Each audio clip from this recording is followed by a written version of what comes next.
Malayalam season 7 നാളത്തെ promo വന്നിട്ടുണ്ട്. ആര്യനാണ് പുറത്താവുന്നത്. Promo അവസാനിക്കുന്നത് ആര്യൻ ഞെട്ടി നിൽക്കുന്നതാണ്. നമ്മൾ കേട്ടത് ശരിയാണെങ്കിൽ ജിഷിൻ അതുപോലെ നമ്മുടെ അഭിലാഷുമാണ് പുറത്താവുന്നത്. ശരിയാണോ എന്ന് ഇപ്പോഴും അറിയില്ല. അങ്ങനെയാണ് കേൾക്കുന്നത്.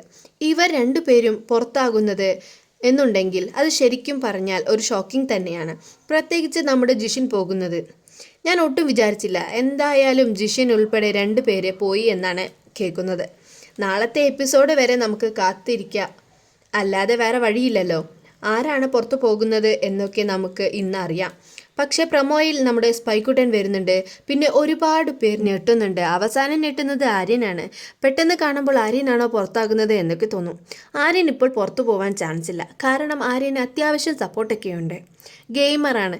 പക്ഷേ ജിഷിൻ പോയതാണ് ഇതിലേറ്റവും ഷോക്കിംഗ്. അഭിലാഷ് പിന്നെ ഗെയിം കളിച്ചെങ്കിലും അഭിലാഷിനൊരു ഇൻഡിവിജ്വൽ ഗെയിമില്ല. അതുകൊണ്ട് അഭിലാഷ് പെട്ടെന്ന് പോവുമെന്ന് തോന്നുന്നു. എന്താണ് നിങ്ങളുടെ അഭിപ്രായമെന്ന് കമൻറ്റ് ചെയ്യൂ. കൂടുതൽ അപ്ഡേറ്റ്സിനായി ഈ ചാനൽ ഫോളോ ചെയ്യുക.